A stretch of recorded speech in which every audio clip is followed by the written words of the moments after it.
Hello दोस्तों, आपका अपना चैनल एक्सप्लोरिंग एजुकेशन आपका स्वागत करता है एक और जीके के मॉक टेस्ट में। तो पहला क्वेश्चन कह रहा है, यूएस की कौन सी एआई कंपनी है जिसने टेम्परेरी जो टॉप टीयर मॉडल था, ठीक है, वो फॉरेन यूज के लिए उसने क्या कर दिया, अभी बंद कर दिया है। तो इस जो कंपनी का जो नाम हो जाएगा वो चर्चा में अभी रही थी, ठीक है, एंथ्रोपोइक इसका नाम हो जाएगा। D would be the correct answer.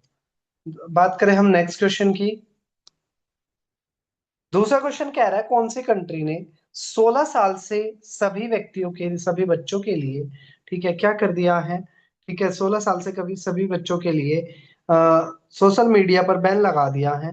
तो बेसिकली अगर हम बात करें तो किया तो कई कंट्री ने है, ठीक है। यूएई ने भी ऐसा करने के लिए बोला है, कोलंबिया ने भी बोला है, लेकिन जो सही आंसर हो जाएगा वो ब्रिटेन हो जाएगा, ठीक है।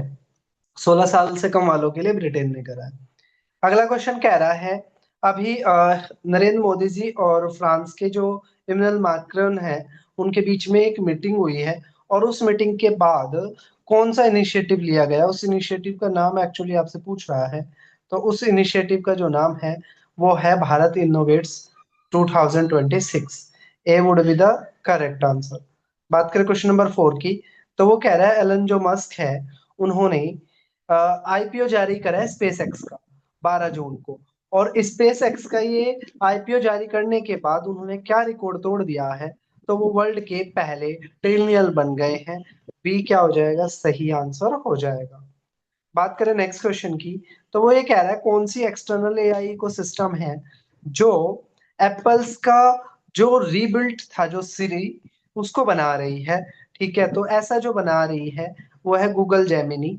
ये क्या हो जाएगा, सही आंसर हो जाएगा।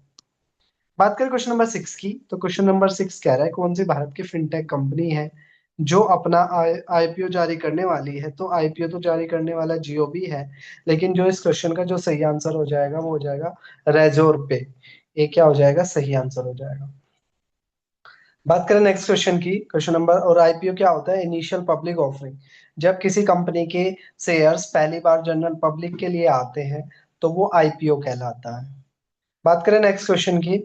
तो कौन सी पर्सनालिटी है जिन्होंने क्रिकेट के अंदर हेलमेट का कॉन्सेप्ट दिया था, ठीक है, यानी कि बैटर की प्रोटेक्शन के लिए हेलमेट का जो कॉन्सेप्ट दिया था, ठीक है, वो डेनिस एमिस ने दिया था। ये क्या हो जाएगा, सही आंसर हो जाएगा। बात करें क्वेश्चन नंबर 9 की। वो ये कह रहा है, सोमपेन ट्राइब कहाँ पाई जाती है। तो ये तो हम जानते हैं कि निकोबार में पाई जाती है, लेकिन उसने आंसर को थोड़ा सा टिपिकल बना दिया है। कैसे, ऑप्शन देकर उसने कहा है लिटिल निकोबार में, मिडिल निकोबार में, ग्रेट निकोबार में या अंडमान में। तो सोमपेन ट्राइब जो है वो ग्रेट निकोबार के अंदर पाई जाती है। सी क्या हो जाएगा, सही आंसर हो जाएगा।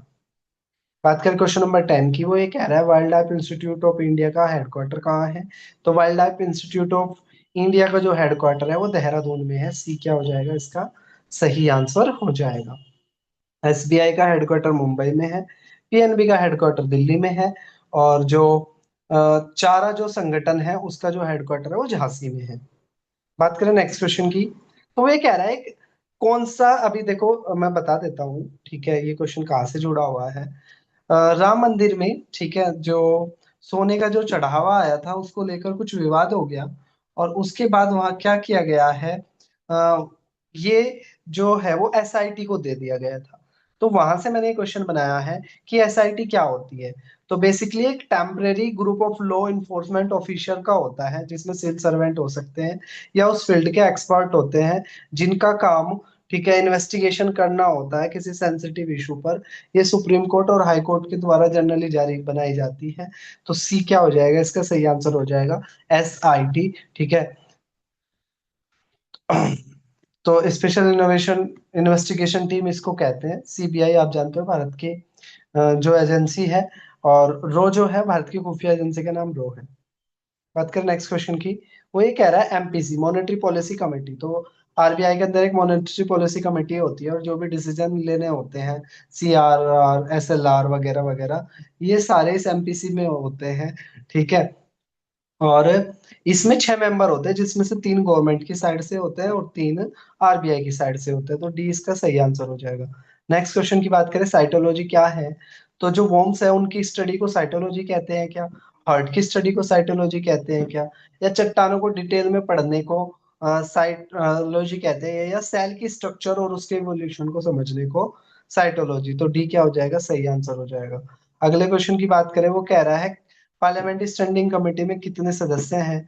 ठीक है, तो पार्लियामेंट्री स्टैंडिंग कमेटी जिसमें 31 सदस्य हैं, जिसमें से 22 आपके 21 आपके लोकसभा से हैं और 10 राज्यसभा से हैं, टोटल 31 है। सी क्या हो जाएगा, इसका सही आंसर हो जाएगा।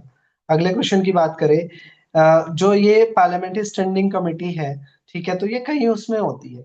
एक पार्लियामेंट्री स्टैंडिंग कमेटी जो एक्सटर्नल अफेयर्स के हेड पूछ रहा है, तो उसके हेड तो शशि थरूर है। अगर उसने पूछा होता डिफेंस के, ठीक है, तो राधा मोहन सिंह हो जाते।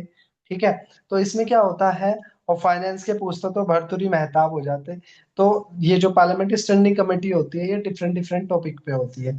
तो यहाँ एक्सटर्नल अफेयर्स का पूछा था, जिसका आंसर शशि थरूर है। बात करें क्वेश्चन नंबर 16 की। एससीओ जो एक संस्था है, संघाई इकोनॉमिक कॉर्पोरेशन के नाम से इसको जानते हैं, जाना जाता है, और इसकी जो नेक्स्ट मीटिंग होने वाली है वो पाकिस्तान में होने वाली है। तो अब देखने वाली बात होगी भारत की तरफ से, ठीक है, मीटिंग अटेंड की जाती है कि नहीं। बात करें क्वेश्चन नंबर 17 की। वो ये कह रहा है श्यामा प्रसाद मुखर्जी पोर्ट कहाँ है। तो श्यामा प्रसाद मुखर्जी पोर्ट चेन्नई में है, अंडमान निकोबार, कलकत्ता या विशाखापट्टनम। तो जो श्यामा प्रसाद मुखर्जी पोर्ट है वो है कोलकाता में। सी क्या हो जाएगा, सही आंसर इसका हो जाएगा। बात करें नेक्स्ट क्वेश्चन की। वो ये कह रहा है सेबी के नए हेड कौन है। ठीक है, तो भारत के अंदर जो स्टॉक संबंधी जो चीजें देखता है, ठीक है, उसका जो रेगुलेटर है वो सेबी है। पहले 1989 में जब बना था, ठीक है, तो ऐसे ही एक संस्था बनाई गई थी, लेकिन आगे चलकर इसको 1992 में इसको स्टैट्यूटरी दर्जा में दे दिया गया था, सेबी को। तो अभी इसके हेड जो है वो तुहिन कांता पांडे है। शशि थरूर अभी हमने पढ़ा था, parliamentary standing committee of external affairs के हेड है। और संजय मल्होत्रा आरबीआई के गवर्नर है। बात करें क्वेश्चन नंबर 19 की। वो ये कह रहा है कि जापानीज इंसेफ्लाइटिस नाम की एक बीमारी होती है, जो क्यूलेक्स नामक मॉस्किटो से फैलती है। और ये कोलेक्स जो है, ये क्या है एक्चुअली, कैसी बीमारी है ये। तो एक वायरल बीमारी है। सी क्या हो जाएगा, इसका सही आंसर हो जाएगा। बात करें क्वेश्चन नंबर 20 की। तो क्वेश्चन नंबर 20 ये कह रहा है कि सुप्रीम कोर्ट ने डिफरेंट डिफरेंट डिसीजन में, ठीक है, बहुत सारी चीजों को फंडामेंटल राइट माना है। तो कह रहा है कि कौन सा फंडामेंटल राइट नहीं है। तो अभी जो सुप्रीम कोर्ट ने क्या करा है, ठीक है, जो फुटपाथ पे चलने को एक फंडामेंटल राइट माना है, राइट टू इंटरनेट को भी एक फंडामेंटल राइट माना है, और निजता के अधिकार को भी एक राइट टू फंडामेंटल राइट माना है, राइट टू प्राइवेसी को भी। लेकिन जो डीपीएसपी है, जिनकी फुल फॉर्म है directive principle of state policy, ये हमारे कॉन्स्टिट्यूशन के पार्ट 4 में आर्टिकल 36 से लेकर 51 तक है। ये जो स्टेट है, यानी कि जो गवर्नमेंट है, उसके दायित्व इसमें लिखे हुए हैं। और हमारे यहाँ पे ये कहा गया है, ठीक है, कॉन्स्टिट्यूशन में लिखा है कि ये जो डीपीएसपी है, ठीक है, ये इनफोर्सेबल होता है, नॉन इनफोर्सेबल होता है, यानी कि आप इनको कोर्ट में चैलेंज नहीं कर सकते। अगर सरकार अपने डीपीएसपी पूरे नहीं कर रही है, तो आप कुछ नहीं कर सकते। तो यानी कि इसमें अगर हम बात करें, तो सी हमारा सही आंसर हो जाएगा। बात करें क्वेश्चन नंबर 21 की। वो ये कह रहा है कि अभी एक रिसेंट स्टडी देखी गई है, जो ये कह रही है कि जो लेक है वो एक्सपेंड हो गई है। और जब ये एक्सपेंड हो गई है, तो इसकी वजह से वाटर की अवेलेबिलिटी होगी। तो यानी कि ये अच्छी बात है क्या। तो बेसिकली क्या है कि ये अच्छी बात नहीं है। ग्लेशियर का एक्सपेंड होना इकोलॉजिकल डिस्टरबेंस को दिखाता है, ठीक है, इकोलॉजिकल डिस्टरबेंस को दिखाता है। लेकिन यहाँ पर देखो, असर्शन और रीजन का क्वेश्चन है ये, ठीक है। तो क्या ग्लेशियल एक्सपेंशन हो रहा है पानी को अवेलेबल कराने के लिए, नहीं ना। तो यानी कि रीजन जो है वो गलत है। ठीक है, चलिए, तो असर्शन इसमें सही है, रीजन गलत है। और जो आपसे पूछे कि ग्लेशियल का एक्सपेंशन होना अच्छी बात है कि नहीं, वो खराब बात है। बात करें, वो कह रहा है फाइनेंशियल डिसीजन जो होते हैं आरबीआई के, वो एमपीसी के द्वारा लिए जाते हैं। वो हमने पहले पढ़ा था। वो कह रहे हैं इसमें 6 मेंबर होते हैं, जिसमें से 3 आरबीआई के होते हैं, 3 गवर्नमेंट के। तो असर्सन और रीजन दोनों सही है, ठीक है, लेकिन आपस में इसका कोई कोरिलेशन नहीं है। बात करें नेक्स्ट क्वेश्चन की। वो कह रहा है इंडियन गवर्नमेंट ने टेलीग्राम पे अभी बैन लगा दिया था, ठीक है, जब ये नीट वाला जो चर्चा चला था। और वो जो बैन लगाया था वो सेक्शन 69 ऑफ इंफॉर्मेशन और टेक्नोलॉजी एक्ट 2000 के द्वारा लगाया गया था। और सरकार का कहना है कि ये पीस, स्टेबिलिटी और देश की सॉवरेनिटी को बनाने के लिए, संप्रभुता को बनाए रखने के लिए ऐसा किया गया था। देखो भाई, आप इस बात से सहमत हो या ना हो, लेकिन एग्जाम में आपको इसको मानना पड़ेगा कि देश में शांति बनाए रखने के लिए ऐसा किया गया था। तो दोनों ही क्या है, इसके बातें सही है। आप इससे सहमत रखो या ना रखो, लेकिन एग्जाम के लिए आपको मानना पड़ेगा। असरसन की बात करें, वो कह रहा है भारत में इस साल बारिश कम आ रही है और इसका कारण सुपर एलिनो का बनना है। तो बिल्कुल सही बात है, मैंने आपको पहले भी बताया था, ठीक है, कि जब पैसिफिक ओशन के टाइम पे के उस कंडीशन ऐसी बनती है कि भारत में ज्यादा बारिश आए, उसे ला लीनो कहते हैं। लेकिन जब इससे उल्टा होता है, अल नीनो, तो उस टाइम पर भारत की में कम बारिश आती है। तो इस साल भारत में कम बारिश आ रही है क्योंकि ऐसा माना जा रहा है कि अब की बार क्या है, जो सुपर एलिनो की कंडीशन बन रही है, जिससे भारत में बारिश कम होने के चांसेस है।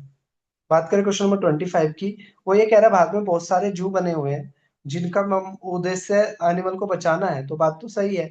और वो ये कह रहा है कि ये इन सेतु कंजर्वेशन का एग्जाम्पल है। तो दो तरह के कंजर्वेशन होते हैं, एक होता है इन सेतु, एक होता है एक्स सितु। ठीक है। इन सितु में तो क्या होता है कि जो ऑर्गेनिज्म जहां है उसको वहीं प्रोटेक्ट कर दो, वहीं बचा लो। मतलब जो उसका नेचुरल हैबिटेट है, उसी नेचुरल हैबिटेट में उसको प्रोटेक्ट करना इन सितु कंजर्वेशन कहलाता है। और जबकि उसको वहां से हटाकर किसी और जगह ले जाकर कंजर्वेशन करना, उसकी बचाना, वो एक्स सितु कंजर्वेशन कहलाता है। ठीक है। तो ये क्या हो जाएगा इसमें, ठीक है, जो पहला तो सही हो जाएगा कि बहुत सारे कंजर्वेशन है कंट्री में। और वो कह रहा है ये इन सितु का एग्जांपल है, वो गलत है, ये इन सितु का नहीं है, ये एक्स सितु का है। क्योंकि जू के टाइम में हम क्या करते हैं, एनिमल को उनके नेचुरल हैबिटेट में न रखकर आर्टिफिशियल तरीके से रखते हैं। क्योंकि अब सारे जानवर को एक साथ रख देते हैं हम जू में, और हर जानवर का जो नेचुरल हैबिटेट है वो अलग अलग होता है। ठीक है। तो इसमें जो क्या हो जाएगा, रीजन गलत हो जाएगा और सेशन सही हो जाएगा। तो ये था हमारा मॉक टेस्ट। आपके कितने ठीक हो रहे हैं आपको कमेंट बॉक्स में बताना। फिर मिलेंगे किसी एक नई वीडियो में, तब तक के लिए टेक केयर, जय हिंद, जय भारत।